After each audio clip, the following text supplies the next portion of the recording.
베드로 사도는 이 편지의 이제 마지막 단계에서 주의 백성들이 결코 잊어서는 안 되는 한 가지를 우리에게 말해주고 있습니다. 그것이 무엇이냐 하면 바로 하루가 천년 같고 천년이 하루 같은 이 하나님의 시간에 대해서 이야기해 주고 있습니다. 베드로가 왜 하나님의 시간에 대해서 언급하고 있습니까? 그것은 바로 예수님이 다시 오신다라고 하는 주의 재림이 없다고 말하는 거짓 선생들과 또 그들의 가르침에 영향을 받아서 주의 재림이 더디다고 생각하는 사람들 때문이라는 것이죠. 여기서 말하는 이 더디다라는 단어는 단순히 조금 늦어진다라는 정도의 이 의미를 가지고 있는 것이 아니라 게으르거나 무관심해서 지체된다라고 하는 이 조롱 섞인 의미를 내포하고 있는 단어라는 것이죠. 그래서 어떤 사람들은 이렇게 생각하고 말한다라는 것입니다. 도대체 예수님이 다시 언제 오신다라는 거야? 예수님이 약속하신 그 약속이 이루어지기는 하는 걸까? 그가 그 약속에 관심이 없거나 아니면 그 약속을 이루는데 게으르거나 무기력하기 때문에 이렇게 더디 오는 거 아닐까? 라고 생각하고 말한다라는 것이죠. 베드로 사도는 이러한 생각을 가진 사람들에게 시편 90편 4절에 있는 이 모세의 고백을 인용해서 다시 오신다라는 주님의 약속이 더딘 것이 아니다라고 말한다라는 것이죠. 시편 90편 4절 말씀 같이 읽어볼까요? 시작. 주의 목전에는 천년이 지나간 어제 같으며 밤의 한순간 같을 뿐임이니이다. 아멘. 시편 90편에서 모세는 주의 영원부터 영원까지 하나님이시다라고 하면서 그런 주의 목전에 티끌과 같은 인생의 천년은 지나간 어제와 같고 밤의 한순간과 같을 뿐이다라고 고백하고 있는 것이죠. 성도 여러분, 베드로 사도와 또 모세가 고백하고 있는 것처럼 주께는 하루가 천년 같고 천년이 하루 같습니다. 영원하신 하나님 앞에 우리의 인생은 잠깐 있다 사라지게 되는 안개와 같은 존재라는 것이죠. 그런 인생의 천년은 주의 목전에서 밤의 한순간에 불과한데 어찌 주님의 재림이 더디다고 말할 수 있겠습니까? 우리가 길다라고 여기는 시간이 하나님 앞에서는 아무것도 아닐 수 있다라는 것이죠. 반대로 인생이 짧다고 느끼는 시간도 하나님 앞에서는 천년처럼 길게 여겨질 수도 있다라는 것입니다. 그러니까 하나님께서 창조하신 시간이라고 하는 것은 물리적인 어떤 길이로서의 시간을 의미하는 것만이 아니라는 것이죠. 그렇다면 다시 오시겠다라고 약속하신 예수님의 약속이 언제 이루어지게 됩니까? 바로 역사의 마지막에 이루어지게 되는 것이죠. 그렇다면 하나님 앞에서 역사의 마지막이 언제이겠습니까?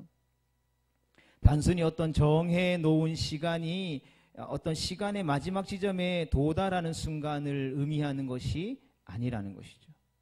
그러니까 돌아와야 할 하나님의 자녀들이 다 돌아오게 되는 시점이 바로 하나님 앞에서의 마지막이라는 것이죠. 마태복음 24장 14절에 예수님이 이렇게 말씀하시죠. 뭐라고 말합니까? 함께 보겠습니다. 시작. 이 천국 복음이 모든 민족에게 증언되기 위하여 온 세상에 전파되리니 그제야 끝이 오리라. 아멘. 세상의 마지막이 언제라고요? 이 천국 복음이 온 세상에 전파되면 그제야 끝이 온다라는 것이죠. 그러니까 시계추의 분초가 다 흘러가는 것이 아니라 돌아와야 할 사람들이 다 돌아오고 또 그 사람들이 돌아오기 위해서 일어나야 할 일들과 사건들이 다 일어나는 그때가 바로 역사의 마지막이라는 것이죠. 생각하고 싶지 않은 예이지만 이렇게 한번 생각해 봅시다. 사랑하는 자녀가 아침에 학교 다녀오겠습니다. 아니면 직장에 다녀오겠습니다 하고 인사하고 나갔다라고 생각해 봅시다. 그런데 저녁이 되어서 돌아올 시간이 되어도 돌아오지 않는 것이죠. 하루가 지나고 이틀이 지나고 일주일이 지나고 1년이 지나고 5년이 되고 10년이 되어도 돌아오지 않는다라는 것이죠. 그러면 그때부터 그 자녀를 기다리고 있는 부모에게는 시간이 어떻게 됩니까? 멈추는 것이죠. 흐르는 것 같지만 그 자녀를 기다리는 부모의 시간은 멈춘 것입니다. 어느 시점에 멈춘 것입니까? 자식이 집을 나가서 돌아오지 않는 그 순간부터 어쩌면 다녀오겠습니다라고 말하는 그 말, 그 음성, 그 표정과 함께 멈춰지는 것이죠. 그러면 그 부모의 시간은 언제 다시 흐르게 됩니까? 사랑하는 그 자녀가 다시 집으로 돌아와 부모의 품에 안길 때에 그 시간은 다시 흐르게 된다라는 것이죠. 그것이 부모의 시간이라는 것입니다. 베드로 사도가 모세의 고백을 인용하면서 주께는 하루가 1000년 같고 1000년이 하루 같다라는 말을 하는 의미가 무엇이겠습니까? 우리가 섬기는 하나님 아버지의 시간이 바로 그러한 시간과 같다라는 뜻을 의미하고 있는 것이죠. 오늘 본문 9절 말씀 같이 한번 더 읽어보겠습니다. 시작. 주의 약속은 어떤 이들이 더디다고 생각하는 것 같이 더딘 것이 아니라 오직 주께서는 너희를 대하여 오래 참으사 아무도 멸망하지 아니하고 다 회개하기에 이르기를 원하시느니라. 아멘. 왜 다시 오신다라는 주님의 약속이 더디고 지체되는 것처럼 보일까요? 거짓 선생들의 조롱처럼 하나님께서 무관심하시거나 아니면 게을려서이겠습니까? 아니면 그러한 능력이 없어서이겠습니까? 그렇지 않다라는 것이죠. 다시 오시지 않는 주님의 시간은 몇 년, 몇 월, 몇 시라고 정해진 것이 아니라는 것이죠. 그때까지 안 들어오면 끝, 문 닫고 끝, 이게 아니라는 것이죠. 그 시간과 그때는 아무도 모른다라는 것이죠. 오직 아버지만 아시는 것입니다. 자식이 집을 나가서 돌아오지 않았는데 시간이 되었다라고 문을 걸어 잠그는 아버지는 결코 없을 것입니다. 누가복음에 나오는 탕자와 탕부의 이야기를 우리 머릿속으로 떠올려 보십시오. 탕자를 매일같이 길 어귀에서 기다리는 그 아버지의 모습을 상상해 보십시오. 우리 주님께서 다시 오시겠다라고 약속해 놓고 아직까지 다시 오시지 않는 것은 우리 주님이 약속을 잊어버려서도 게을러서도 다시 오실 능력이 없어서도 아니라는 것을 우리는 반드시 기억해야 합니다. 창세전에 그리스도 안에서 택한 자녀들이 아무도 멸망하지 않고 다 회개하고 돌아오기를 기다리고 계시기 때문이라는 것이죠. 하나님께서 그들을 위하여서 그 자녀들을 위하여서 역사의 시계추를 연장하고 연장하면서 참고 계시기 때문이라는 것이죠. 우리 주님이 능력이 없고 게으르고 약속을 잊어버려서 아무것도 안 하고 마냥 기다리는 게 아니라는 것이죠. 하나님께서는 그의 자녀들이 택한 백성들이 돌아올 수 있도록 모든 지혜와 능력과 사랑과 열심을 동원해서 역사를 다스리고 통치하고 운행하고 계시다라는 것이죠. 지금 하나님께는 하루가 1000년 같고 1000년이 하루 같다라는 것입니다. 그러하기에 더딘 것이 아니라는 것이죠. 만약에 어떤 사람이 집을 나가서 돌아오지 않는 자녀를 기다리고 있는 부모를 향하여서 야, 너 왜 문 안 잠가? 몇 시까지 통금 시간 정해놓고 안 들어오면 문 잠근다고 했잖아. 그 약속 잊어버린 거야. 하하하 하고 조롱하고 있다라고 생각해 보십시오. 어떻게 자식을 잃어버려서 애타고 있는 부모 앞에서 그렇게 이야기할 수 있겠습니까? 그는 악한 사람이라는 것이죠. 그런데 오늘 본문 말씀의 베드로 사도는 거짓 선생들이 바로 그러하다라고 말하고 있는 것이죠. 그들은 자녀들이 돌아오기를 기다리면서 마지막 날을 미루고 있는 하나님을 향하여서 다시 오신다라고 약속하신 주님의 약속이 더디다라고 조롱하고 있다라는 것입니다. 베드로는 이들에게 이렇게 말합니다.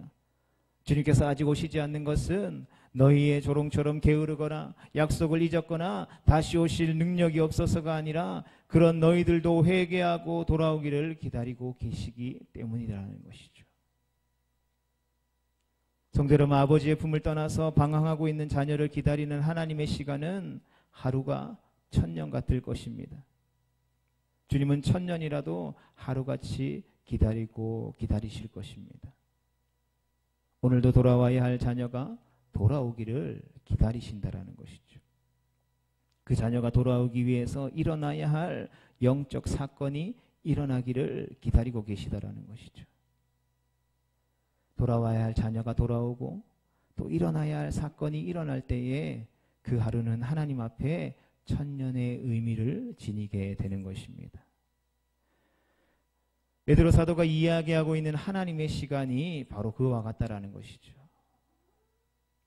그러하기에 우리도 하나님께 돌아가야 하지 않겠습니까? 자녀가 돌아오기를 기다리는 아버지의 마음에 동참하여 복음을 전하는 일에 힘써야 하지 않겠습니까? 돌아와야 할 자가 돌아오고 일어나야 할 사건들이 일어나도록 주의 일에 더욱더 힘써야 하지 않겠습니까? 사랑하는 성도 여러분, 우리가 주의 부활을 믿고 주님께서 다시 오실 때에 우리도 주님처럼 부활할 것을 믿는다면 주님께서 더디 오시는 것처럼 여겨지는 오늘을 어떻게 살아가야 하겠습니까? 사도 바울은 우리에게 이렇게 권면합니다. 고린도전서 15장 58절 말씀 같이 보겠습니다. 시작. 그러므로 내 사랑하는 형제들아, 견실하며 흔들리지 말고 항상 주의 일에 더욱 힘쓰는 자들이 되라.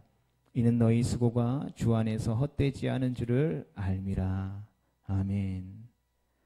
사랑하는 성도 여러분, 오늘날 이 시대를 살아가는 우리가 결코 잊지 말아야 할 것이 있다라는 것이죠. 그것은 천년이 하루 같고 하루가 천년 같은 우리 주님의 시간이 있다라는 것입니다. 그러나 그 시간은 언제까지 이어지지 않는다라는 것이죠.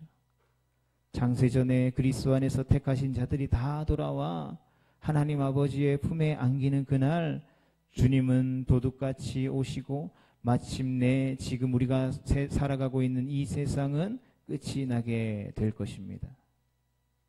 그날에 하늘이 큰 소리로 떠나가고 물질이 뜨거운 물에 풀어지고 땅과 그 중에 있는 모든 일이 드러나게 될 것입니다. 거짓 선생들이 일부러 잊으려 한 그날은 반드시 있다라는 것을 기억하십시오. 그리고 그날은 반드시 온다라는 것 또한 기억하십시오. 노아의 홍수 때처럼 눈에 보이는 세상이 전부인 줄 알고 시집가고 장가가며 자기 일에만 몰두하는 사람에게 이날은 도둑같이 임할 것입니다. 하나님의 심판이 있다라고 경고했던 노아의 말을 조롱하고 비웃었던 사람들에게도 이날은 도둑같이 임하게 될 것입니다. 성대로 오늘 우리는 결코 잊어서는 안 될 것을 혹시 잊어버리고 살아가고 있지는 않습니까?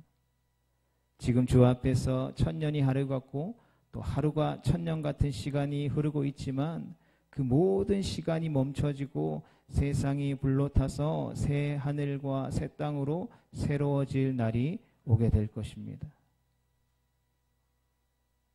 이 날을 우리의 삶에서 도둑같이 오게 해서는 안 될 것입니다. 그러하게 그날이 있음을 알고 깨어서 주의 재림을 사모하면서 기다려야 하는 것이죠. 무작정 기다리라는 것이 아니라 주의 일에 더욱 힘쓰면서 기다려야 하는 것입니다. 성도 여러분, 주님께서는 우리를 거룩한 주님의 신부들로 불러주셨습니다. 신랑 되신 주님께서 천사장의 나팔 소리와 함께 구름 타고 다시 오실 날이 있다라는 것이죠. 우리는 잊어서는 안 될 이 날을 혹시 잊고 살고 있지는 않습니까? 우리는 이 날을 잊지 말아야 할 것입니다. 다시 오실 신랑을 맞는 소망을 품고 우리 자신을 깨끗이 해야 할 것입니다. 바라기는 우리 모두가 주를 향하여 이 소망을 가지고 이 소망을 품고 주의 일에 더욱 힘쓸 뿐 아니라 그의 깨끗하심과 같이 우리 자신들을 깨끗하게 할 수 있기를 주님의 이름으로 축복합니다.